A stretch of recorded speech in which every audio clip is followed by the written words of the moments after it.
여러분 7월달 성과음성 주보에 나와 있습니다. 에베소서 2장 8절 9절입니다. 우리 지난 전도 집회 때 상했던 말씀인데 우리 한번 같이 읽어볼까요? 너희는 그 은혜에 의하여 믿음으로 말미암아 구원을 받았으니 이것은 너희에게서 난 것이 아니요 하나님의 선물이라. 행위에서 난 것이 아니니 이는 누구든지 자랑하지 못하게 합니다. 에베소서 2장 8절 9절 말씀. 아멘. 여러분들이 좀 잘 아는 말씀인데 잘 안 외웠던 말씀인데 이번 기회 7월달 계속 하루에 한 번씩 읽고 암송하면서 이 말씀을 통해서 주시는 은혜를 맛볼 수 있기 바랍니다. 이 3부 예배에 나온 여러분들을 하나님께서 늘 감싸 주시기를 바랍니다. 자, 우리 옆에 분들하고 하나님께서 늘 감싸 주시기 바랍니다.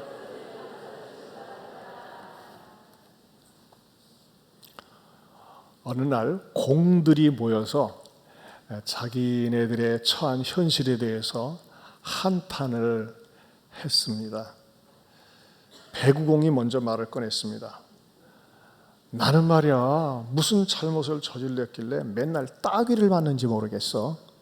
손바닥으로 따귀를 맞는지 모르겠어. 너무너무 기분 나빠. 그러자 축구공이 야, 그래도 너는 다행이다. 따귀 맞지. 나는 맨날 발길자들 당해. 발길로 얻어 터져. 얼마나 기분 나쁜지 몰라. 그러자 눈치를 보고 있던 탁구공이 야, 니들은 다행이다. 나는 밥주걱으로 맨날 얻어 터져. 이리저리 말이지. 양옆으로 공중으로 얼마나 얻어 터지는지 몰라. 그러자 야구공이 한마디 했습니다. 야, 너희들은 그 아무것도 아니다. 나는 맨날 몽둥이로 얻어 터진다. 때로는 말이지 실밥이 터져가지고 축 처질 때도 있어. 그렇게 얘기를 했습니다. 분위기가 아주 참 심각해지자 골프공이 야, 니들은 그거 아무것도 아니다. 나는 말이지 맨날 쇠몽둥이로 얻어 터진다. 그래가지고 골이 터질 때도 있어. 그렇게 얘기하면서 자기네 신세들을 한탄했다고 합니다. 저는 이 유머를 보면서 얼마나 의미심장하고 재미가 있는지 여러분들은 참 무척 심각하십니다. 사실 우리가 요즘 우리 주변의 뉴스를 보면요, 와 이거 어떻게 되는 거 아니야 그런 생각이 들 정도로 그냥 정말 전 세계적으로 폭염, 폭우가 막 일어나죠. 또 전쟁이 끊이지 않죠. 여러분 우리가 한때 미얀마에서 막 전쟁에 대한 얘기 많이 들었지 않습니까? 미얀마도 지금 장난이 아닙니다. 지금 이 우크라이나 때문에 이렇게 덮여져서 그렇지. 자, 우크라이나 사태는 지금 워낙 큰 것 같아요. 그것 때문에 지금 3고에 지금 겨울 경제가 몰려온다 그런 얘기들이 있습니다. 고유가. 여러분 경유가 제가 지금까지 운전 역사상 이렇게 비싸 본 적이 없어요. 그렇죠? 고유가. 왜 그렇게 경유가 비싸냐 제가 좀 알아봤더니 그 전쟁 속에 말이죠. 그쪽에 전부 다 경유가 그쪽으로 몰려간답니다. 탱크라든지 말이죠. 그런 쪽으로 말이죠. 그 차로 운전하는데 전부 그쪽으로 빨려 들어간다고 그러더라고요. 고유가, 고환율, 고금리, 또 스태그플레이션 뭐 아시는 분은 아시지만 경기 불황 속에서도 물가는 계속 오르는 거예요. 이런 현상들이 막 몰려오니까 야 이거 살겠는가 힘들다. 뭐 그래서 얼마나 지금 서로가 지금 물자를 절약하고 물건들을 아끼고 절약하는지 몰라요. 근데 제가 볼 적에요. 절약하는 것은 절대 해롭거나 나쁜 게 아닙니다. 급식소에서 이제 학교 급식을 나눠주는 우리 선생님들 몇 분이 얘기를 들어보면요, 애들이 음식 귀한 줄 모르고 너무나 많이 남기고 심각하대요. 참 제가 볼 적에 오히려 이런 위기가 우리로 하여금 참 근검 절약하는 게 환경을 보호하는 거거든요. 여러분 저는요 제가 예한교회 22년 동안 목회하면서 그냥 이 종이를 갖다 그냥 쓴 적이 없습니다. 지금도 이렇게 보세요. 이면지인데 이건 남이 했던 거고 이면지가 뒤에 이 악보입니다. 전부. 제가 이렇게 인쇄실에 들어가면요 악보 쓰다 남은 거 있어요. 보면요 한쪽은 멀쩡하거든요. 그럼 제가 전부 가져와 가지고 제가 원고를 작성할 적에 이렇게 항상 이면지를 씁니다. 한 번도 제대로 그냥 깨끗한 종이 쓴 적이 없어요. 왜? 모두를 한 번 쓰고 버립니까? 쪼잔하게 그런다고. 아니에요. 전 쪼잔하지 않아요. 그러나 주님 나라를 위해서 쓸 때는 과감하게 쓰지만 내가 아끼고 절약할 수 있을 때는 절약을 해야 된다고 하는 것이죠. 이것이 이 자연 환경 보호하는 데도 좋고 이런 부분에 있어서 교회가 앞서야 된다고 생각이 됩니다. 어찌됐든지 간에 우리 주변에 사는 사람들이 어려움을 겪는 분들이 많이 있어요. 그런데 어떤 분들은요, 자기는 어려움을 겪지 않는 것을 은근히 뽐내는 분들이 있어요. 예를 들면 프로포즈 사진을 보면요, 좋은 음식점에 가서 맛있는 음식이다 찰칵 찍어가지고 올려놓기도 하고, 또 어디 좋은 데 가서 경치 좋은 데 가서 딱 찍은 거 올려놓기도 합니다. 저는 이렇게 제가 아는 지인들을 한 번씩 이렇게 보는 거, 그런 즐거움도 있습니다. 그런데 그런 분들마저도 말 못할 개개인의 어두운 사정이, 답답한 사정이, 속상한 일들이 다 있다고 하는 것입니다. 자, 이런 상황 속에 있으면서 우리가 맥주 감사주일, 맥주 감사라는 게 뭐예요? 보리 농사가 끝난 다음에 드리는 감사거든요. 근데 우리는 지금 우리 주변에 나가면 농경사회지만 보리 농사하는 분들이 별로 많지는 않습니다. 보리밭 구경 가는 일이 있어도. 그러나 어찌됐든지 성경의 원리가 한 해 가운데 상반기를 마감하면서 감사로 우리의 삶을 이렇게 재점검한다고 하는 것은 우리의 정신 건강에, 영적인 건강에 좋은 것 같아요. 그러면서 오늘 말씀을 찾다가 넘치는 감사가 있다는 것을 발견했습니다. 오늘 설교 제목이 뭡니까? 넘치는 감사예요. 여러분, 이 세상에서 물질 넘치면 좋죠. 건강이 차고 넘치면 좋죠. 그리고 내가 있는 거 어째 차고 넘치는 게 좋아요. 그런데 감사가 넘쳐본 적이 있어요? 감사가 흘러 넘치는 거예요. 저는 여러분들 오늘 말씀을 들으면서 성령님께서 내 삶 가운데서 감사가 흘러 넘치는 그런 은혜를 다시 한번 깨닫게 해주시기를 바랍니다. 자, 이 넘치는 감사, 어떻게 해야 넘치는 감사를 할 수 있을까? 이것은요, 신앙의 근거를 둡니다. 첫째는 뭐냐면 그리스도 예수를 주로 받아야 한다는 것입니다. 그리스도 예수를 주로 받아야 한다. 어디에 근거합니까? 6절을 보면요, 6절을 그러므로 너희가 그리스도 예수를 주로 받았으니 거기다 줄을 치세요. 그리스도 예수를 주로 받았다 그랬어요. 그리스도 예수를 주로 받았다는 게 무슨 말입니까? 예수 그리스도, 우리가 믿는 믿음의 대상인 예수 그리스도가 내 인생의 주인이라는 거예요. 내 인생의 주인이 내가 아니라 주님이 주인이고 주님을 주권자로 인정하는 것입니다. 여러분, 예수님을 믿기 시작하면요, 인생의 주인이 바뀌어요. 인생의 주인이 내가 아니에요. 내가 내 인생의 주인일 때는 어떻게 됩니까? 자꾸 곁길로 나가요. 제대로 가는 것 같지만 곁길로 나가고 잘못된 방향으로 나가고 그러면서 혼란스러워질 때가 많이 있습니다. 그러나 내가 내 인생을 주님께 위탁하고 맡길 때 주님께서 내 인생을 책임져 주시기 때문에 내 마음속에는 기쁨이 있고 감사가 있는 거예요. 여러분들이 이 찬양에 동의할 수 있어요? 주님 뜻대로 살기로 했네. 주님 뜻대로 살기로 했네. 주님 뜻대로 살기로 했네. 뒤돌아서지 않겠네. 여러분, 주님을 구주로 모르는 사람, 모시고 사는 사람은요, 주님 뜻대로 살고 싶어 합니다. 하는 그런 갈망이 있어요. 나도 주님 뜻대로, 주님이 기뻐하시는 대로 살아야 되겠다. 주님을 구주로 모시고 사는 사람은요, 항상 입술에 주님 감사합니다 하는 말이 자연스럽게 나올 수 있습니다. 그런데 주님을 따르면서도 주님 뜻대로 살지 않은 사람, 주님을 주로 모시지 않은 사람은 어떻게 사느냐? 내 뜻대로 살기 때문에 마음속에 자신에 대한 욕망대로 살려고 하고 그 욕망이 자기의 욕구에 차지 않으면 원망하면서 살고 마침내 주님을 배신하는 것을 봅니다. 누가 그랬습니까? 바로 가룟 유다가 그랬습니다. 가룟 유다는요, 예수님의 제자로 열심히 따라다니면서도 그는요, 예수님을 향해서 주님이라고 부른 적이 없어요. 선생님이라고 불렀어요. 랍비어 선생님이라고 불렀지 주님이라고 부르고 인정하지 않았습니다. 그래서 그는 욕망을 쫓아서 살다가 욕망의 쌍둥이인 원망의 삶을 살다가 마침내 주님을 배신하고 자살하고 비극의 주인공 되지 않았습니까?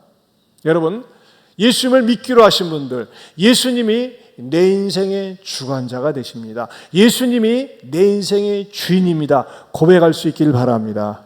여러분, 왜 저희가 주일날 와서 예배를 드립니까?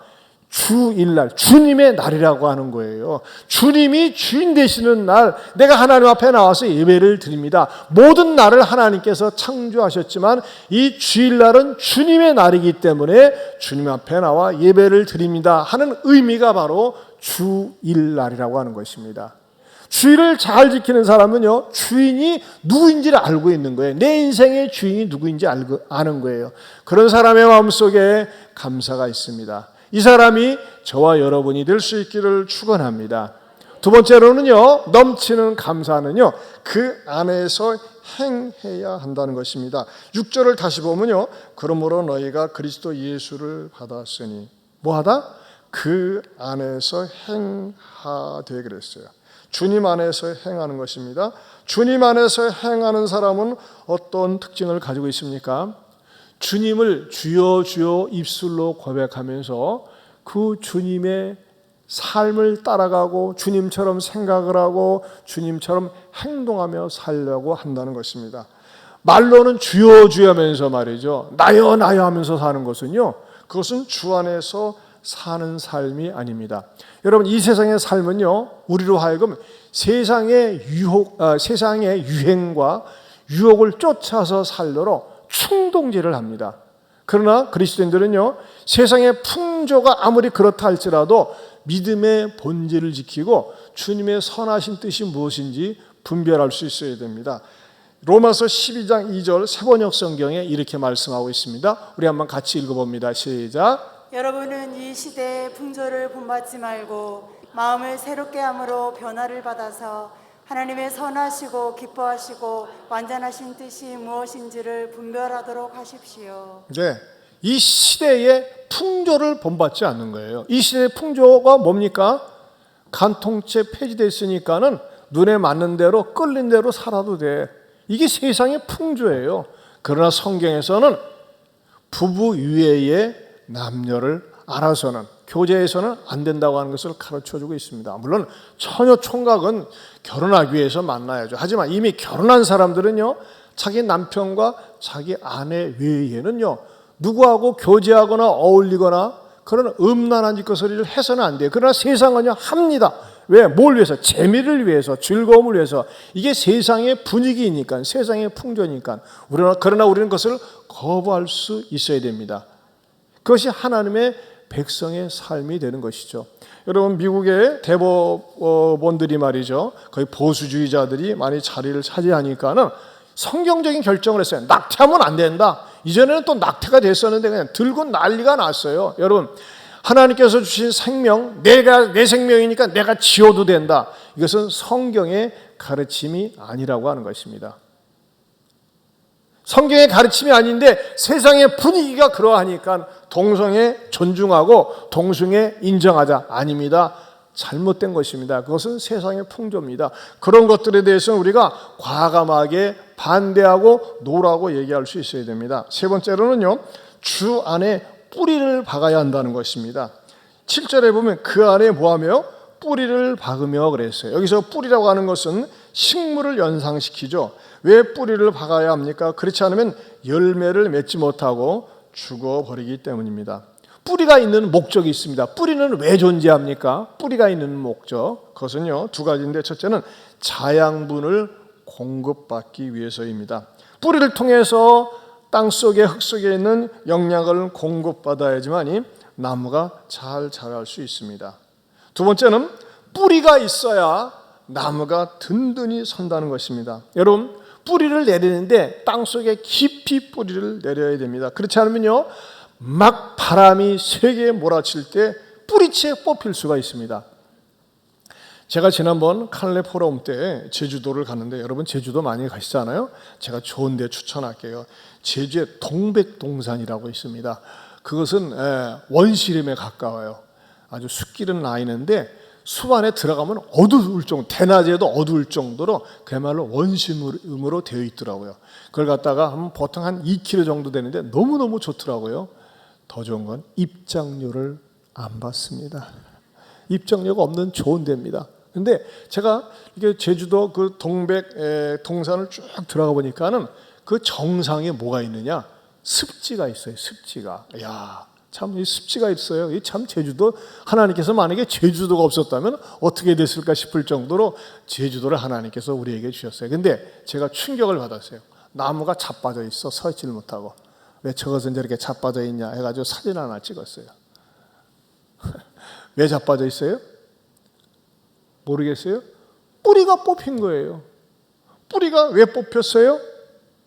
뿌리를 얕게 내렸기 때문에, 뿌리가 얕은 곳에 내렸기 때문에 뽑힌 거예요. 여러분, 믿음 생활도 마찬가지라고 하는 것입니다. 지난번에 말씀드린 것처럼 말씀의 뿌리를 깊게 내리고 교회 예배의 뿌리를 깊게 내릴 때에 세상의 풍파에, 유혹에, 시험에 흔들리지 않고 넘어지지 않고 꼿꼿하게 서서 믿음에 서서 감사함이 넘치게 신앙생활을 할 수 있다고 하는 것입니다. 여러분 가만히 보면요, 저도 3대째지만은 그래도 오래 신앙생활을 하는 가정들이 웬만하면 잘 흔들리질 않습니다. 이제 신앙생활하는 분들은요, 유혹도 많고 시험도 많아가지고 들쑥날쑥 할 수 있어요. 그래서 우리들 자신뿐만 아니라 자녀들에게 믿음의 뿌리를 교회 신앙생활에, 교회 모임에 자꾸 내리도록 하는 것은 얼마나 좋은 일인지 몰라요. 오늘 1부 때 2년 6개월 만에 엘보드 간현악단이 이쪽에 섰어요. 저쪽에 이렇게 좀 뭐가 형편이 잘 안 맞더라고요. 그래서 이쪽에다 옮겼는데 얼마나 감격했는지 몰라요. 우리 초등학생, 중학생, 고등학생, 대학생, 장년부가 이렇게 어우러져 가지고 관현악단을 만들어서 하는데 그게 엘보드 관현악단이거든요. 일찍 와가지고서 이렇게 연주하고 하나님께 영광 돌리는데 진짜 막 눈물이 날 정도로 감격이 되더라고요. 근데 더 감사한 건요, 어려서부터 이렇게 봉사하는 애들이 말이죠, 벌써 고등학생이 되고 이렇게 성년이 돼서 봉사하는 모습 보니까 정말 아름답고 이쁘지 않을 수가 없어요.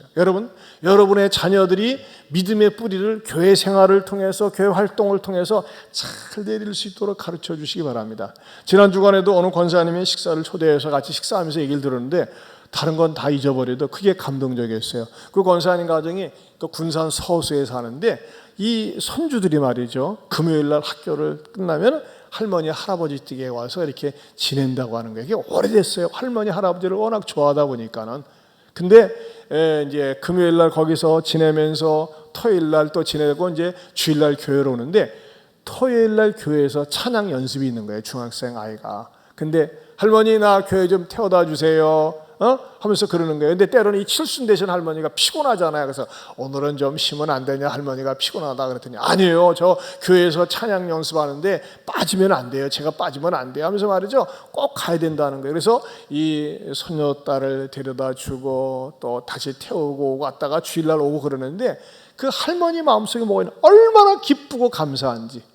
야, 우리 손주들이 이렇게 교회에서 활동하고 교회에서 봉사하는 것을 갖다가 막 정말 목숨처럼 지키려고 하는 그 자세가 그렇게 감동스럽다고, 이쁘기 짝이 없다고 그렇게 고백하는 것을 제가 들었어요. 여러분 그렇습니다. 교회 중심의 삶은요, 세상 유혹에 넘어가지 않고 믿음의 뿌리를 잘 내릴 수가 있습니다. 여러분들이 말씀과 교회 중심으로 신앙생활할 수 있도록 잘 보살피면요, 이 아이들이 정말 감사하는 사람이 되고 하나님께서 감싸주시는 사람이 됩니다. 그리고 네 번째는요, 주 안에서 세움을 받아야 합니다. 주 안에서. 여기 4절에 7절에 보면 다시 그런 말씀이 있어요. 그 안에 뿌리를 박으며 세움을 받아 교문을 받은 대로 믿음에 굳게 서서 그랬어요. 여기서 세움을 받는다는 말은요, 건축적인 용어입니다. 신앙생활은 일종의 영적인 건축 생활입니다. 우리가 기초를 잘 다지고 뼈대를 세우고 이게 건물을 세우는 것처럼 신앙생활도 말이죠. 이렇게 건축을 잘해야 되는데 유다서라고 있습니다. 신약 성경에 야고보서가 있고 유다서가 있는데 야고보와 유다는 예수님의 친동생입니다. 근데 개역 성경 유다서 1장 20절에 이렇게 말씀하고 있습니다. 우리 한번 같이 읽어봅니다. 사랑하는 자들아, 너희는 너희의 지극히 거룩한 믿음 위에 자기를 건축하며 성령으로 기도하며. 뭐라고 말씀하고 있어요? 지극히 거룩한 믿음 위에 무엇을 건축하며? 자기를 건축하며 그랬어요. 여러분, 우리의 믿음을 어디에다 건축하라고 그랬어요? 거룩한 믿음 위에다 하라는 것입니다. 여러분, 우리가 믿음을 건축하는데 의외로 많은 사람들이 자기 생각에다 건축하는 경우가 있어요. 자기 생각. 그러니까 믿음이 하고 때로는 충돌되는 거예요. 여러분, 성경의 사건을 말씀을 믿을 때 자기 생각하고 이렇게 부딪힐 때가 있어요. 그런데 자기 생각에다가 믿음을 건축하려고 하니까 내 생각에 맞지 않는데, 내 생각이 받아들이지 않는데, 내 이성이 수용하지 않는데, 그러니까 믿음이 자라려다가 푹 꺼지는 거예요. 어떤 사람은요, 감정에다가 믿음을 건축하는 거예요. 그래서 기분에 따라서 교회 왔다가 안 나왔다가, 그러니까 절대 믿음이 뿌리를 내리지 못합니다. 자기 인생 철학에 믿음을 건축하려고 합니다. 내가 이것은 내 신조야, 나는 받아들일 수 없어 하면서 말이죠, 자기 인생 철학에다가 믿음의 건축을 하려고 하니까 쉽게 무너지는 것입니다. 때로는 말이죠, 어떤 분위기를 살피다가 그 분위기에 휩쓸려 다니면서 자기의 믿음을 건축하려고 하니까 어느 때는 말이죠, 다 빠져나가는 거예요. 어떤 극단적인 목사님이 말이죠, 사회적으로 유익을 주지 못한다고 하니까 그런 목사가 있는 교회 안 나가. 우리 교회는 그런 교회 아닌데 말이죠. 그러면서 믿음이 건축이 또 무너집니다.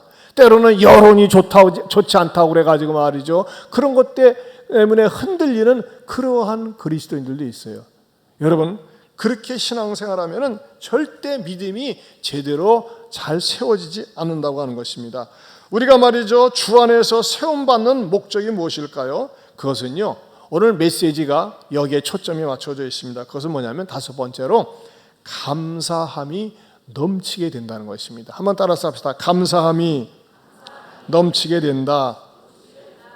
자, 7절을 다시 보면은요, 그 안에 뿌리를 박으며 세움을 받아 교훈을 받은 대로 뭐에?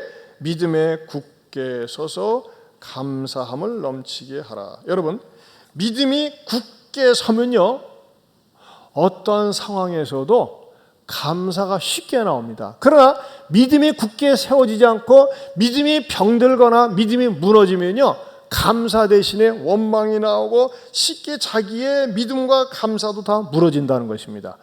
저는 이것을요, 죄송한 얘기지만 목사님들을 통해서도 봐요. 어떤 목사님들은요, 전혀 감사를 모르는 목사님이 있어요. 제가 우리 교회에서 여러분들이 헌금한 걸 가지고 저에게 한 100여 군데 이렇게 매월마다 이렇게 선교헌금을 보내고 그러잖아요. 근데 어떤 교회는요, 몇 년이 지나도 단 한 번도 감사 문자를 보내준 적이 없어요. 기관도 그렇고.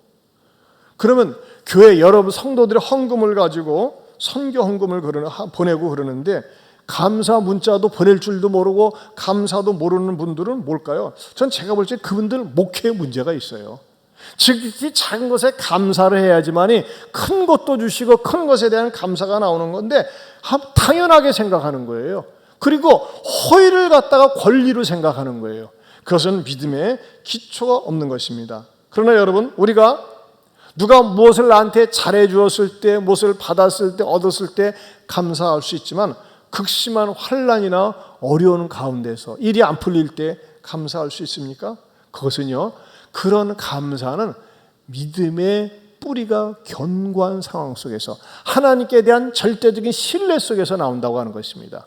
누가 그 일을 대표적으로 경험을 했습니까? 사도 바울이 그렇게 했습니다.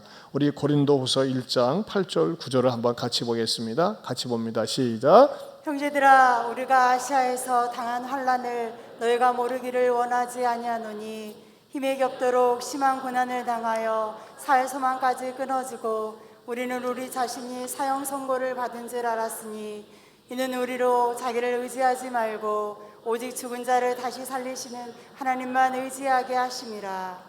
네, 사도 바울은요, 힘에 겹도록 심한 고난을 당해서 살 소망까지 끊어졌다고 그랬어요. 심지어는 사형 선고를 받은 것처럼 느껴졌어요. 그랬을 때 자기 자신을 바라보면 초라하고 비참하고 처량했지만은 자기 자신을 의지하지 않고 죽은 자도 다시 살리시는 하나님만 의지하면서 소망을 가졌다고 하는 것입니다. 여러분들도 인생을 살면서 사업을 하다가 이거 끝장나는 거 아니야? 망하는 거 아니야? 망신당하는 거 아니야? 이렇게 창피를 당할 바에야 에이 죽어버리자 하면서 극단적인 선택을 합니다. 지난번에도 말이죠, 어린 아기를 갖다가 같이 더불어서 자살한 그런 가정이 나오지 않았습니까? 여러분 절대 자살하지 마세요. 극단적인 선택을 하지 마세요. 자살하면 어떻게 됩니까? 심판받고 지옥 갑니다. 자살 대신에 무엇을 해야 될까요? 거꾸로 시작. 살아야 돼요. 악착같이 살아야 돼요. 그런데 내 힘으로 사는 것은 한계가 있어요. 그러나 하나님은 절대 나를 버리시지 않는다. 외면하지 않는다. 하나님께 대한 굳세인 믿음을 갖고 있으면요, 어떤 절망 가운데서도 낙심하지 않는다고 하는 것입니다. 하나님은요, 여러분을 섬세하게 돌보십니다. 제가 이번에 우리 오동정 집사님 가게 갔더니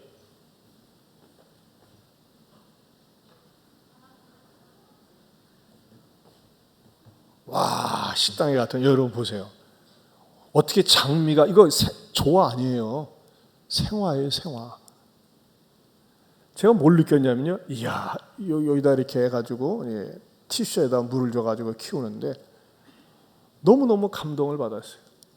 여러분, 이게 조그만 분재도 사람의 손길이 주어지고 관심을 가지니까 한마디 좀 해보세요. 이쁘다.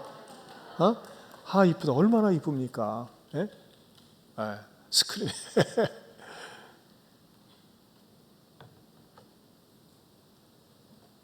제가 뭘 말씀드리고 싶어요? 여러분은요, 이런 분재보다 귀하다는 겁니다. 하나님께서 여러분을 돌보신다는 거예요.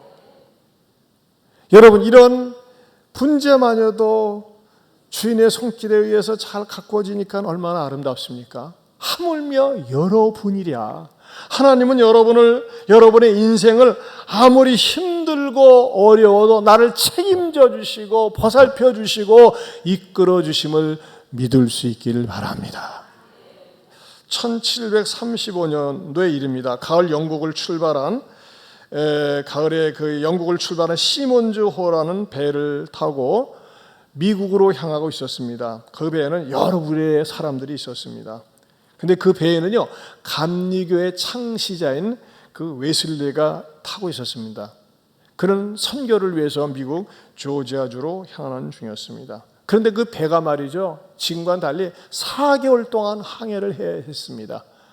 근데 돛담배를 타고 가는 거예요. 비록 큰 배지만. 그런데 이 바다 풍랑이 세게 몰아치니까 말이죠, 때로는 이 바닷물이 객실 창을 부순가 하면 돛대까지 부러졌다고 합니다. 거기 배 탄 사람들이 나 죽는다 하고 말이죠, 소리 지르고 난리를 칩니다. 그 가운데 웨슬레도 말이죠, 그게 일기장에 그렇게 써 있답니다. 나는 왜 이렇게 믿음이 없는가?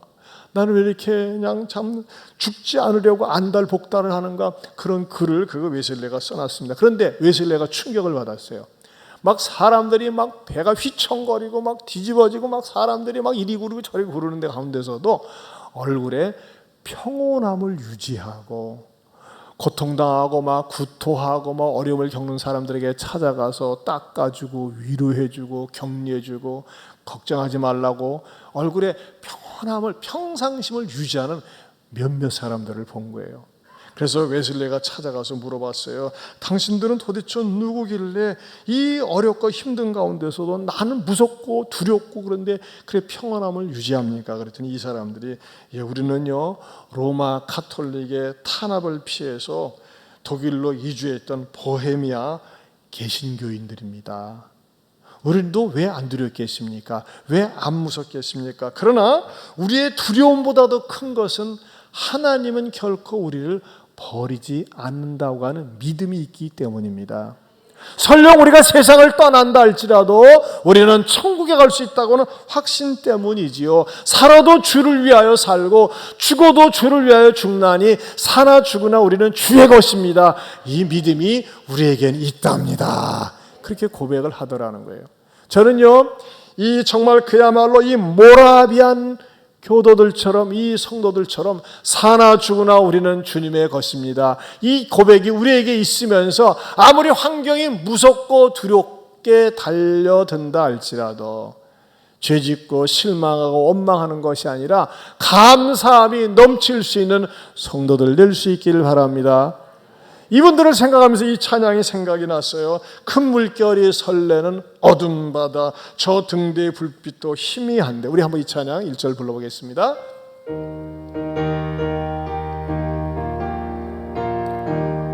큰 물결이 설레는 어둠 바다, 저 등대의 불빛도 희미한데 이 풍랑에 배조하게 하는 이 작은 배 사고는 주님이라. 나 두려움없네 두려움없도다. 주 예수님 늘 깨어 계시도다. 이 흉흉한 바다를 다 지나며 저 소망의 나라에 이르리라. 큰 물결이 설레는 어두운 바다와 같은 이 세상이지만 우리 주님이 함께 하시기 때문에 노래할 수 있고 찬양할 수 있고 감사할 수 있기를 축원합니다.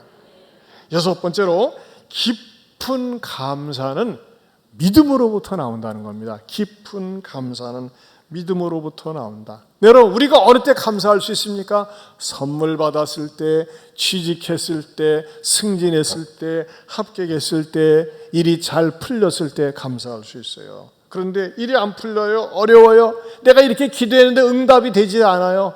일은 오히려 꼬이는 것 같아요. 그럴 때는 섭섭하고 기분 나쁘고 하나님이 나를 버리시는 것 같고 하나님이 내 편인 것 같지 않으니까는 아이고 관도 기도 헛했다 하면서 기도 생활 딱 멈추고 예배 생활을 멈추고 전화해도 전화도 안 받고 신앙생활 중단하는 그런 일들이 의외로 많이 있어요.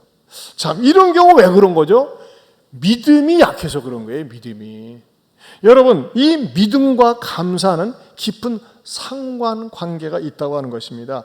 깊은 감사는 환경의 문제가 아니라 믿음의 문제라고 하는 것입니다. 여러분, 믿음이 좋으면요, 믿음의 뿌리를 깊게 내리고 있으면요, 어떻게 됩니까? 환경에 좌우되지 않고 감사를 할 수가 있어요. 저는요, 이왕이면 저와 여러분들이 이런 믿음의 사람 될 수 있기를 주님의 이름으로 축원합니다. 믿음이 좋은 사람이 감사하면서 사는 것입니다.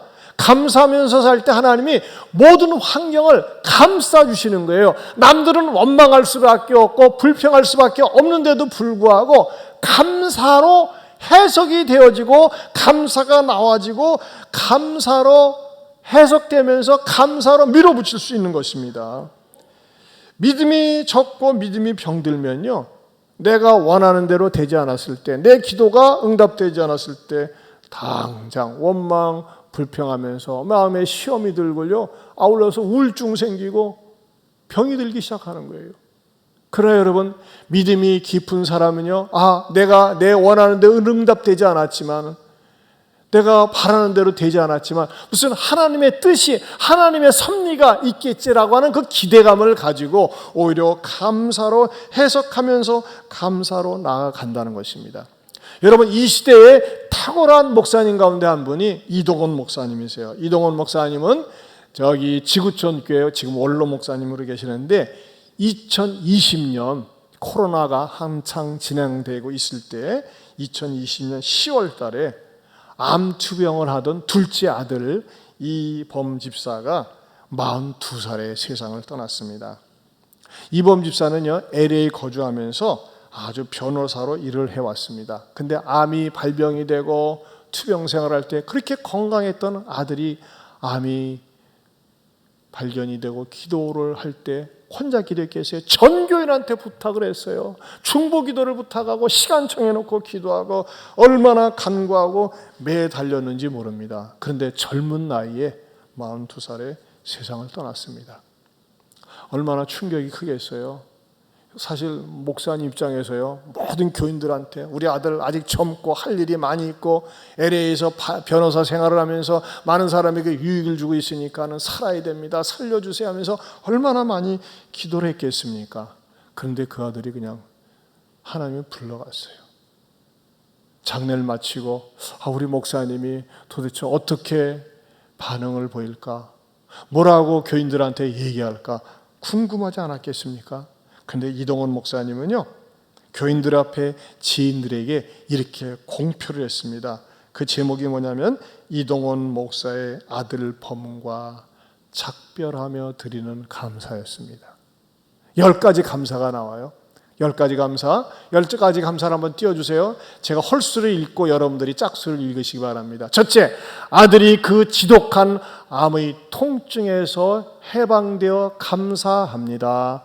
영광의 나라 천국에 입성하여 감사합니다. 그동안 유모가 많았던 아들을 인해 누린 기쁨을 인해 감사합니다.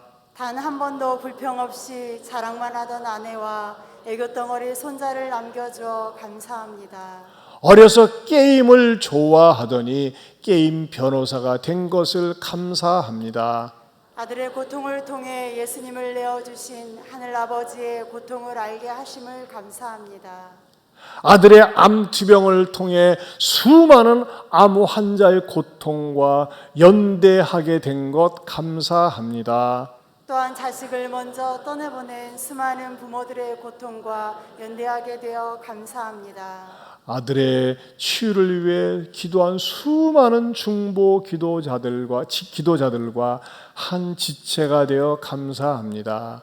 아들이 간 천국을 더 가까이 소망하게 되어 감사합니다. 그러면서 20년 10월 가을 하늘 아래 아들 범을 천국으로 보내는 목사 아빠 이동원, 그렇게 공표를 했어요. 저는 이 내용 가운데서 말이죠, 집사님 6번부터 다시 한번 띄워줘 보실래요? 참 이게 감동적이에요. 아들의 고통을 통해 예수님을 내어주신 하늘 아버지의 고통을 알게 하심을 감사합니다. 여러분, 아들이 아플 때 얼마나 아비된 심정으로 아프겠어요. 우리 부모님들 그렇잖아요. 아기가 아파가지고 끙끙대고 막 열이 펄펄 끓어오를 때 얼마나 부모가 가슴이 아픕니까? 그런데 이 아들의 고통을 통해서 하나님 아버지의 고통을 깨닫게 해주셨다는 거예요. 그 다음에 7번째는 뭡니까? 아들의 암투병을 통해 수많은 암 환자의 고통을 연대하게 된 거예요. 암 환자 두고 있는 그 가족들이 얼마나 어렵고 힘들었을까 하면서 말이죠, 그것에 대해서 감사했습니다. 그리고 8번째는 어떤 감사합니까? 8번째는 또한 자식을 먼저 떠나보낸 수많은 부모들의 고통과 연대하게 되어 감사합니다. 사실 말이죠, 자식을 먼저 보낸 그 부모님의 심정, 자식이 세상 떠날 때 가슴을 묻는다는 그걸 누가 알겠어요? 근데 그것을 같이 공유하게 되어서 그 부모들의 고통과 연대하게 되어 감사하다고 그랬어요. 또 9번째는요, 9번째 같이요, 아들의 치유를 위해 기도한 수많은 중보 기도자들과 한 지체가 되어 감사합니다.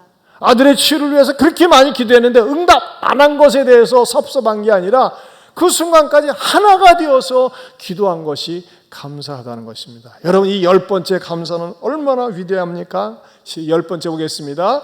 아들이 간 천국을 더 가까이 소망하게 되어 감사합니다. 이게 신앙의 본질이에요. 아들이 먼저 갔어요. 나도 가게 돼요. 그런데 아들이 간 천국을 더 가까이 소망하게 돼요. 나도 그 천국 사모합니다. 아들이 먼저 갔지만 나도 천국 가길 원합니다. 그 천국 더 가까이 산 소망을 가지고 가게 되어 감사하다고 했다고 하는 것입니다. 여러분, 이 슬픔 가운데, 아픔 가운데서 어떻게 이런 감사가 이렇게 우러나올 수가 있겠어요? 이 감사의 진액이 나올 수 있겠어요? 그것은요, 뿌리 깊은 신앙으로 인해서 나올 수 있다는 것입니다. 여러분, 하나님께서 우리에게 건강과 가정과 이런 환경을 주셨을 때에 하나님 말씀 속에 뿌리를 깊이 내리면서 예배 생활에 충실하면서 교회 중심으로 살면서 우리의 믿음이 아무리 비바람이 몰아쳐도 눈보라가 휘몰아쳐도 결코 흔들리지 않는 그러한 견고한 믿음의 사람들 될 수 있기를 주님의 이름으로 축원합니다. 그런 사람은 어떤 마음의 자세가 있습니까? 내 인생의 주인은 예수님이십니다. 내 인생의 주관자는 예수님이십니다. 나는 예수님과 바꿀 수가 없습니다. 그래서 주님이 하시는 말씀처럼 생각하고 행동하려고 합니다. 믿음의 뿌리를 말씀 가운데 굳게 내리고 영적인 건축을 하는 것입니다. 이런 사람들은요, 어떻게 자기의 인생을 해석할 수 있습니까? 하나님, 지금까지 살아온 거 재수가 좋아서 우연이 아니라 당연한 것이 아니라 하나님의 은혜였습니다. 하나님의 인도하심이었습니다. 그러니까 하나님께서 반드시 합력하여 선을 이루시고 좋은 길로 이루어 주실 줄로 믿습니다. 이런 고백을 할 수가 있습니다. 그런 사람들은요, 이 찬양을 감격스럽게 부를 수 있습니다. 내가 누려왔던 모든 것들이, 내가 지나왔던 모든 시간이, 순간이 당연한 것 아니라 은혜라고 노래할 수가 있습니다. 우리 이 찬양 정말 마음속에 우러나는 마음으로 같이 힘있게 부르기 원합니다.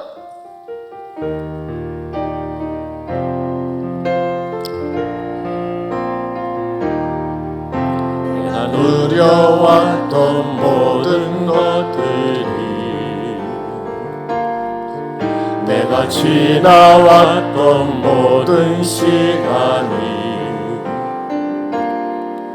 내가 걸어왔던 모든 순간이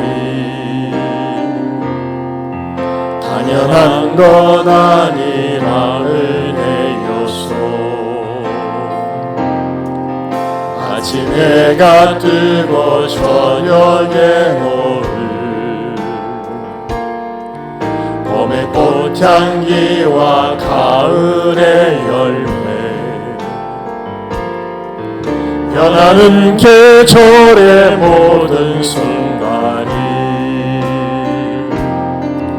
당연한 것 아니라 은혜였소. 모든 것이 은혜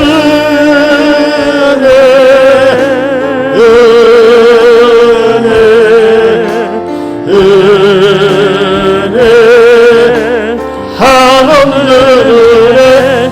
내 삶에 당연한 것 하나도 없었던 것을 모든 것이 은혜였소.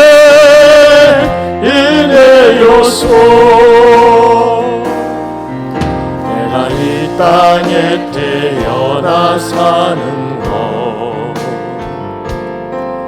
어린아이 시절과 지금까지 숨을 쉬며 살며 꿈을 꾸는 삶, 당연한 것 아니라 은혜였소. 내가 하나님의 자녀로 살며 오늘 찬양하고 예배하는 삶, 복음을 전할 수 있는 축복이 뭐가? 당연한 것 아니라 은혜였소. 모든 것이 은혜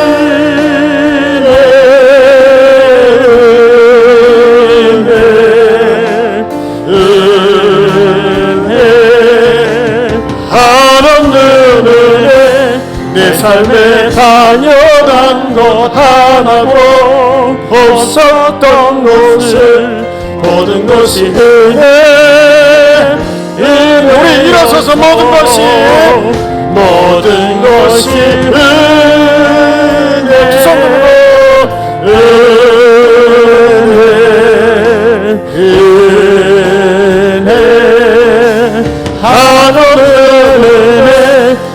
삶에 당연한 건 하나도 없었던 것을 모든 것이 모든 것이 감사 모든 것이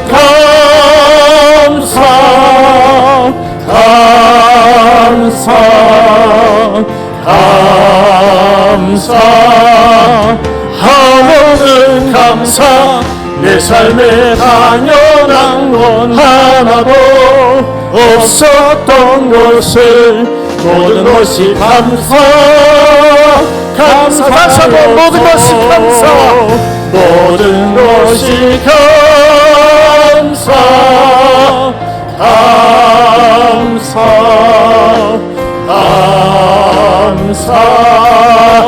한없는 감사 내 삶에 당연한 건 하나도 없었던 것을 모든 것이 감사 우리 목소리로 모든 것이 모든 것이 아낌없이 목소리로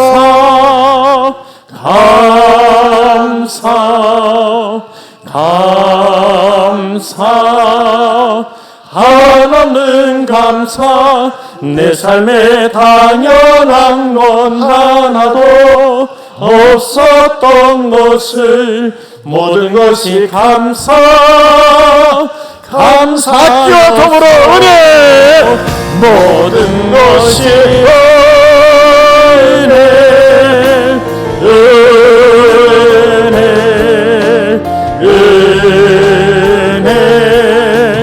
한없는 은혜 내 삶에 당연한 건 하나도 없었던 것을 모든 것이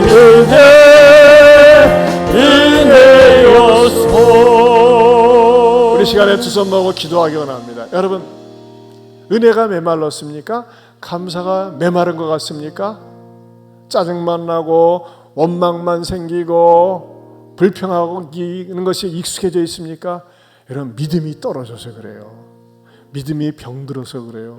하나님 용서해 주세요. 내가 믿음 없는 거 용서해 주시고, 되돌아보면 이만큼 사는 거, 이만큼 지낸 거, 이만큼 있는 거 하나님의 은혜인데 더 원하면서 원망한 거 용서해 주세요.